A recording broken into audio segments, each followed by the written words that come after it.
Today I'm going to beat Valheim, but I'm going to beat it without using any boats.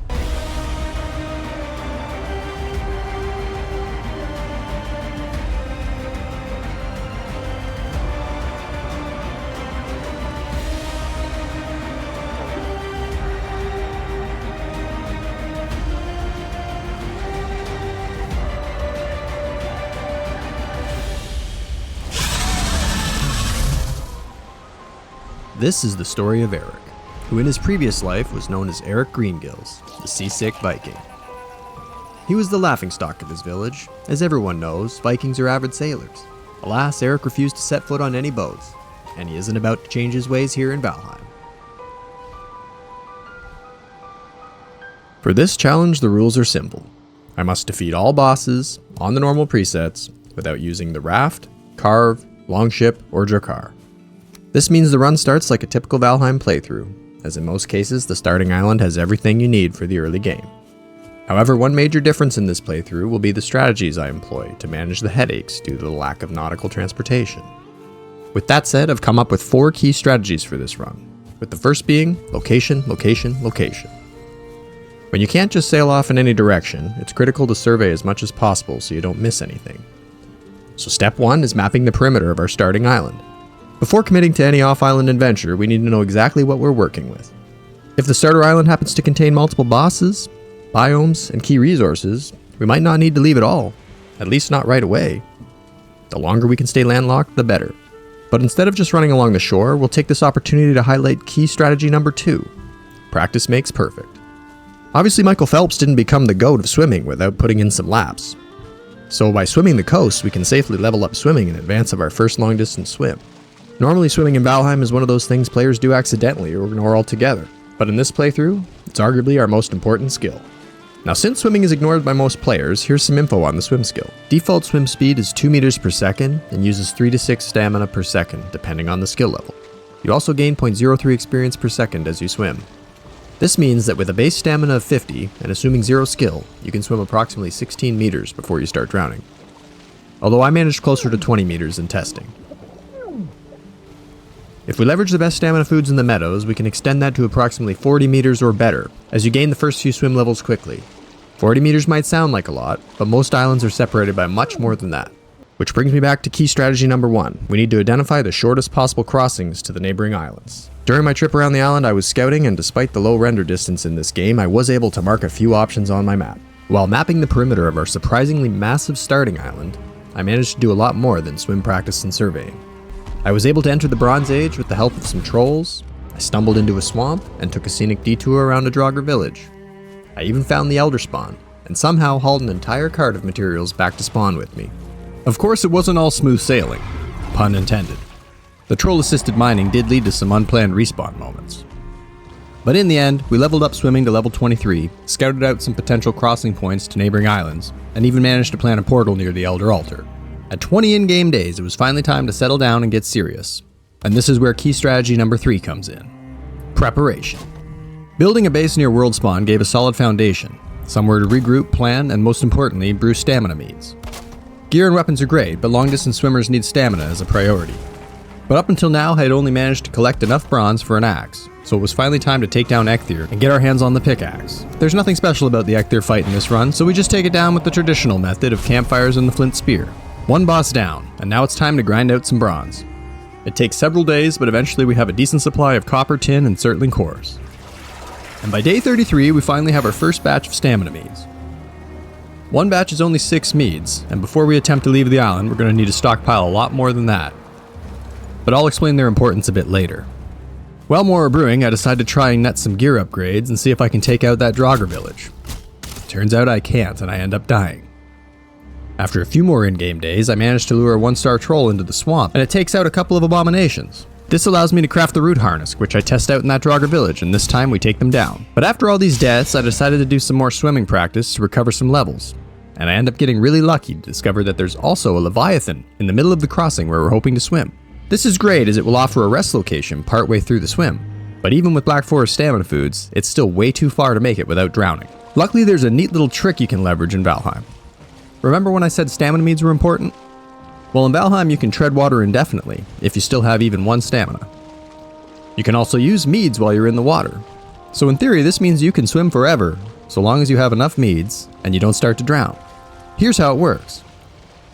Swim until stamina is almost gone. Stop swimming and tread water. Remember, you won't drown unless you're fully drained of stamina. Use a stamina mead and continue swimming. Stop again before your stamina runs out. Wait for the 2-minute cooldown, and pop another stamina mead. In theory, you can repeat this process indefinitely and swim as far as you want. Now, of course, this method isn't without its risks.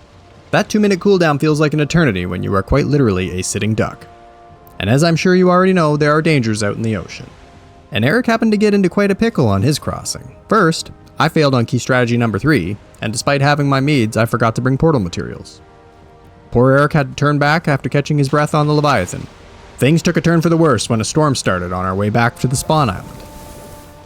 By some miracle, Eric made it back in one piece, but with the power of editing, let's see what could have happened.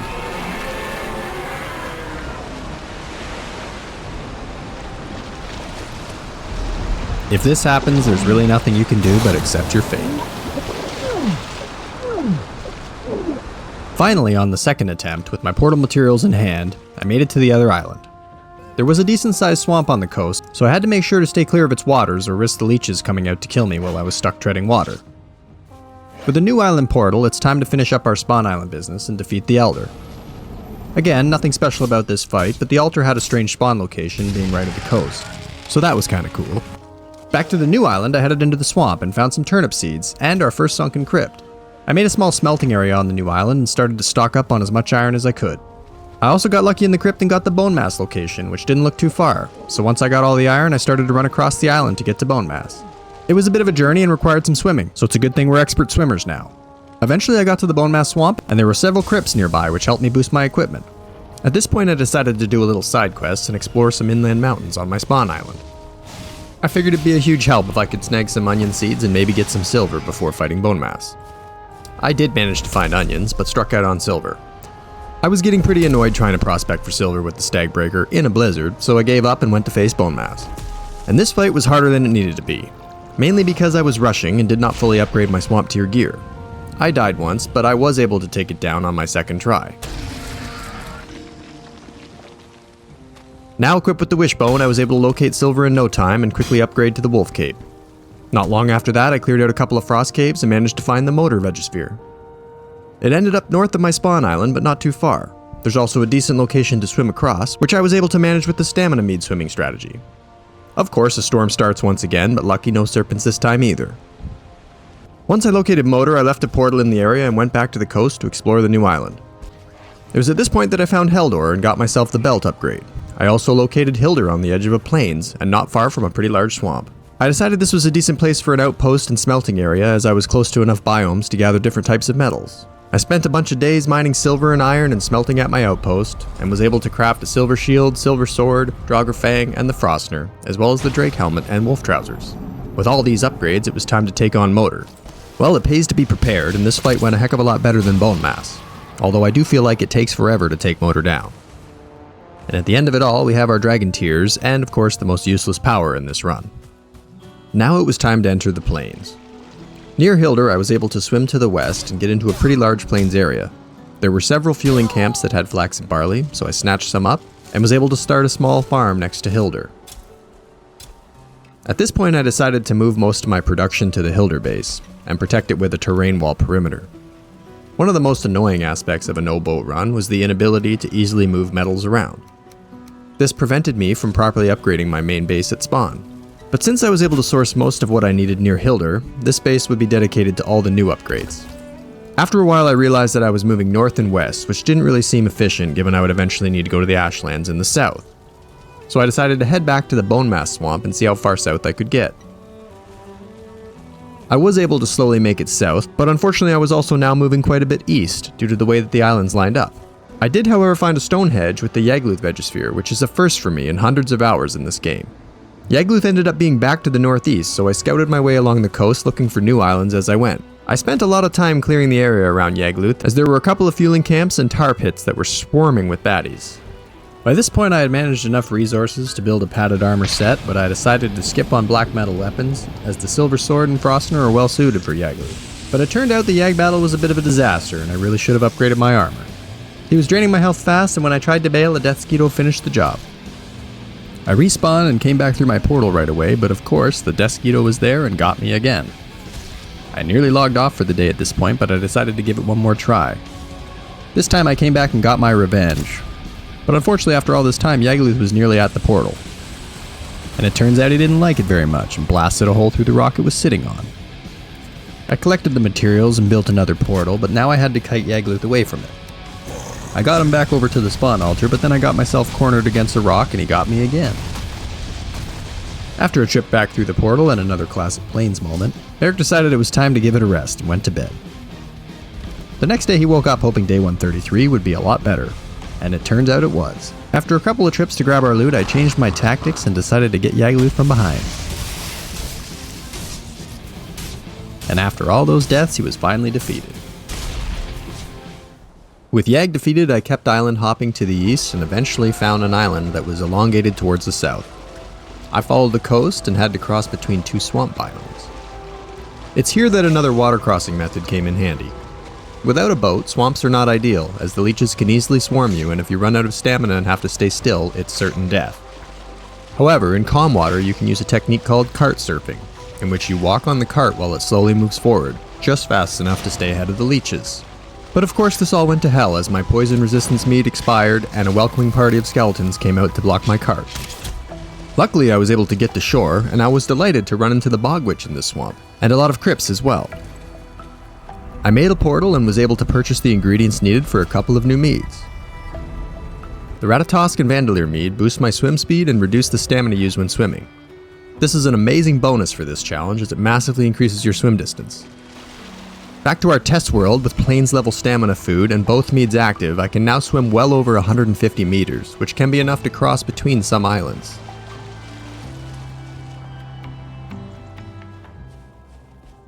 But even with that huge buff to swimming, things started to get a little tricky as I entered the Mistlands stage of this journey. Mistlands tend to generate a lot of small island chains with jagged peaks and of course mist, and this caused a few problems. For one, I can't always see far enough to know if there's any land on the other side of a potential crossing. And two, the jagged peaks can be challenging to climb, and may not even give me suitable land to stop and regain my stamina. For these reasons, I decided to use cart surfing for the majority of the Mistlands, as it was the safest option should I need to stop and rethink my route.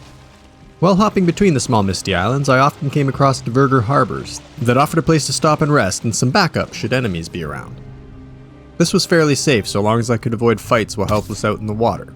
I ended up in a bit of trouble, but the diverger came in clutch and helped me clear a gyal that would have been in my path. However, there was one annoying problem with this strategy, and that was the eastward trajectory that I was on. I knew that I would eventually need to go south to the Ashlands, but the terrain generation kept forcing me to the sides.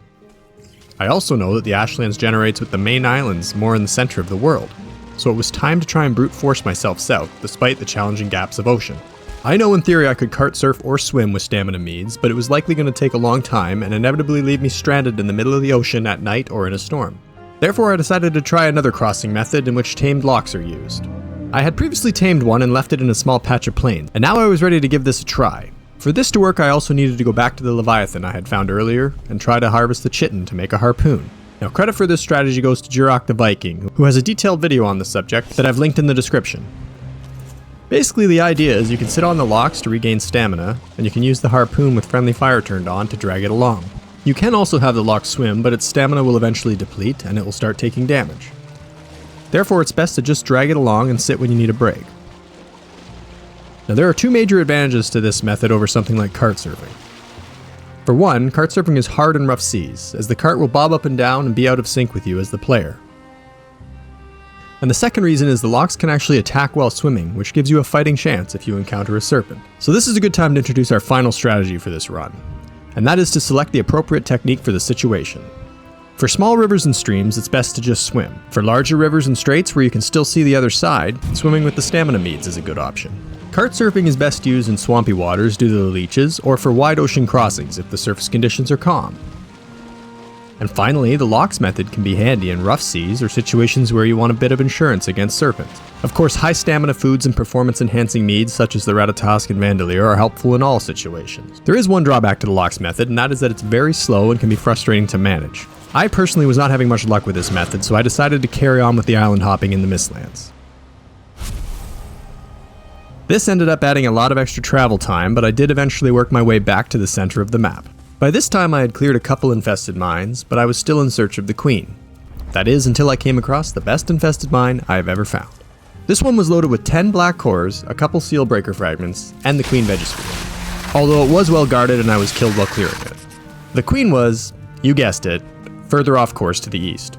My plan was simply to get there, set up a portal, and leave it for later. There's really not much reason to hurry and kill the queen, as I can't make much use of her drops in this playthrough. Of course, I should have taken time to collect sap and soft tissue and upgrade my gear first. By once again neglecting progression, I was killed a couple times getting the queen portal set up, and it was clear a mix of plains and mountain gear was not going to cut it anymore. With that said, I finally spent some time grinding out some resources and started to upgrade to magic items. I started with the Staff of Embers and the Feather Cape, which makes the Mistlands a lot more manageable. I could now make up time and run much easier through the Mistlands terrain without fear of fall damage. The Staff of Embers also makes infested mines much easier. I didn't outright search for them anymore, but when I found one I made sure to check for sealbreaker fragments to save time later. And eventually I had made it pretty far south and needed to finally make my way back to the center of the world. I upgraded some more with the Mistwalker and Carapace armor and worked my way back west, mainly over land. During this time I was able to collect the remaining sealbreaker fragments I would need later, and by day 182 I got my first view of the Ashland spikes in the Southern Sea. I was so excited that I threw caution into the wind, and I decided to try and cart surf my way to a spike. If I could get to just one spike, I could set up a portal and build my way in. Well, unsurprisingly, this was a terrible idea, as I forgot the Ashland Sea is constantly stormy. This makes kart surfing nearly impossible. And if that wasn't bad enough, there was a frickin' bone maw right where I was trying to go. I bailed and almost made it back to shore, but it eventually got me. The excitement wore off as I gathered my stuff and started to think, how am I going to do this? If you don't know, the Ashland Sea is hot. So hot in fact that after 28 seconds swimming you start to take damage, and the damage is enough to kill you pretty quick. The cart would have been a good option if you could reliably stay on it. The idea would be that every time you came out of the water the timer would reset and you wouldn't boil alive. I didn't want to try the logistics of trying to get a tame Lox into the right place, and I'm pretty sure it would be full up animal cruelty to even try swimming a Lox into the Ashlands. I was stuck. So close that I could see it, but it was unreachable. That is until I saw this video on YouTube. Shout out to Afrayedknot for unknowingly giving this run hope. The concept is actually brilliant and uses a stone golem to hit you into the Ashlands. It's similar to the catapult method, but of course you can't get a catapult until you make it to the Ashlands. Now this is of course very dependent on your world seed, as you need a mountain near the southern ocean, and it has to be high enough to spawn stone golems. And it just so happens I was in a mountain biome. But after checking it out I was disappointed to see it wasn't high enough to have any stone golems. But, as luck would have it, I could see another mountain to the west. I got myself over there, and sure enough this mountain was high enough, and look who was almost perfectly at the top. Now I swear this was just luck. I didn't intentionally pick a good seed, as I named this seed based on Eric's condition, Navophobia. So, in high spirits I gathered up some resources and attempted to have a stone golem launch me into hell. It took a while for me to get the hang of it, but I realized I was actually trying too hard. The best method is to position yourself with your back to where you want to go, and just block with your fists. Once you're flying, don't touch the controls, as if you touch them it'll cause you to lose your horizontal momentum and drop too soon. It was amazing to be sailing out over the ocean towards the spikes. But unfortunately I was slightly off my line and had to touch the controls, which caused me to drop short.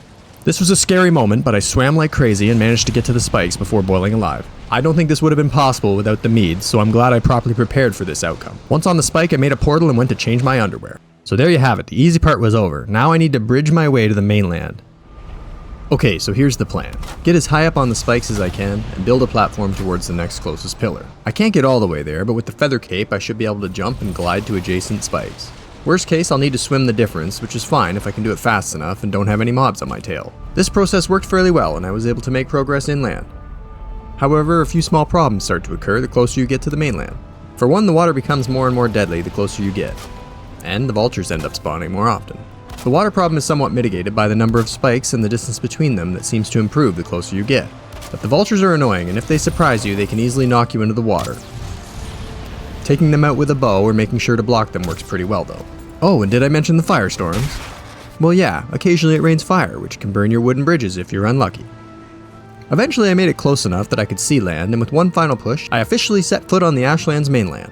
Now technically this validates the entire challenge and proves you can indeed beat Valheim without boats. However, we aren't quite done yet. My very first priority is to locate and loot a Morgan cave. The molten cores you can find in there will remove the final hurdle in this run.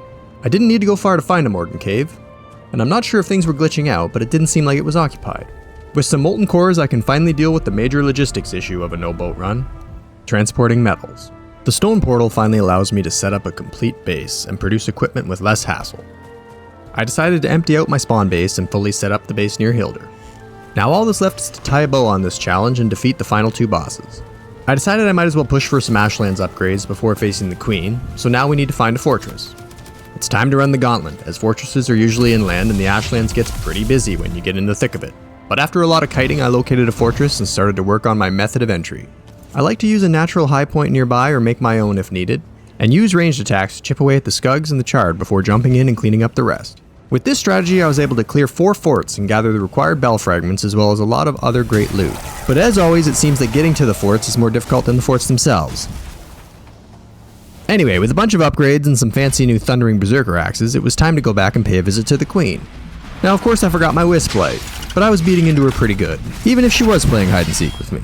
I did finally get annoyed enough to go back and get my Wisp Light, which allowed me to finish this fight. With the Queen down, it was time for Fader. I stocked up on meads, a balance of health, stamina, and eater foods, and made the 3 bells. I had only beaten Fader with pure magic before, but this time I wanted to try a mix of axes and magic to give me a close-up and ranged attack. It actually went pretty well, and all of Fader's melee attacks were not a big deal, because they are mainly pierce, and I kept the root harness for this fight. With the bone mass buff on top of that, he could barely hurt me from physical damage. Of course the fire weakness needs to be mitigated, but with meads, so long as I didn't stand in the fire, I could tank some burning damage as well. Unfortunately, I was too lazy to invest in a higher comfort level at my base, which would have made this a bit faster.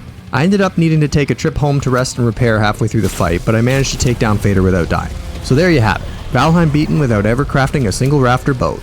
In the end, I learned a lot of interesting ways to get across the water without boats, and I can safely say that the only possible barrier when playing this way is the sea. I'm sure with more testing there would be other ways to get to the Ashlands, but the best bet is finding a mountain close enough and high enough to get a bit of help from a stone golem. If you've made it this far, thank you so much for watching. I had a lot of fun with this one, and it was a lot more enjoyable than the magic only challenge, given the beginning of this game was more or less like a normal playthrough. If you enjoyed this video, let us know by leaving a like, and if you have any future challenge video ideas, let us know in the comments. Bye for now.